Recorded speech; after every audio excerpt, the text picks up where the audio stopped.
Hello friends, welcome to my YouTube channel career space. আশা করি আপনারা সবাই ভালো আছেন।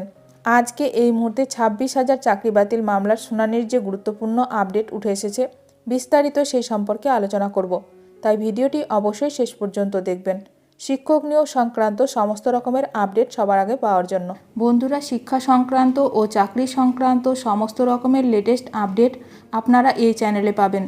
তাই চ্যানেলটি এখনই সাবস্ক্রাইব করে রাখবেন এবং পাশে থাকা বেল আইকনটিকে অবশ্যই প্রেস করে রাখবেন পরবর্তী সমস্ত রকম লেটেস্ট আপডেটগুলো সবার আগে পাওয়ার জন্য। 26,000 চাকরি বাতিল মামলায় হঠাৎ সুপ্রিম কোর্টে এসএসসি কেন? কিছু নথি জমা দিতে চায়। 26,000 চাকরি বাতিল মামলায় হঠাৎ সুপ্রিম কোর্টের দুয়ারে স্কুল সার্ভিস কমিশন। নতুন করে নথি জমা দিতে চেয়ে মামলা করল এসএসসি।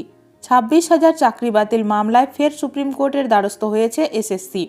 এসএসসির 26,000 চাকরি বাতিল মামলার শুনানি শেষ হয়েছে দেশের সর্বোচ্চ আদালত সুপ্রিম কোর্টে। পরেশ অধিকারীর মেয়ে অঙ্কিতা অধিকারীর চাকরি গিয়েছিল কলকাতা হাইকোর্টের রায়। সেই রায়কে চ্যালেঞ্জ করে সুপ্রিম কোর্টের দ্বারস্থ হয়েছিলেন অঙ্কিতা।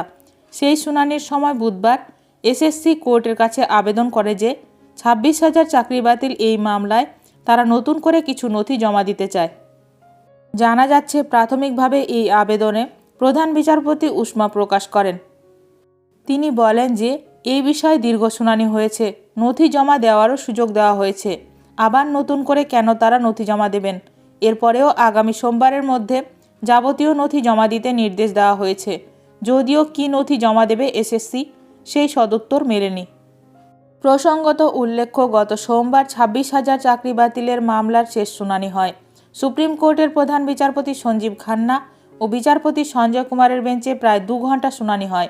এরপর রায় রিজার্ভ করা হয়, যে কোনো দিন রায় ঘোষণা হবে। এরই মধ্যে ফের সুপ্রিম কোর্টের দ্বারস্থ হয়েছে এসএসসি।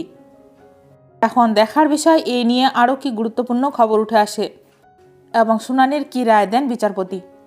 শিক্ষক নিয়োগ সংক্রান্ত সমস্ত রকমের আপডেট সবার প্রথমে পেতে এখনই আমার চ্যানেলটি সাবস্ক্রাইব করে রাখুন। ভিডিওটি ভালো লাগলে অবশ্যই লাইক করবেন।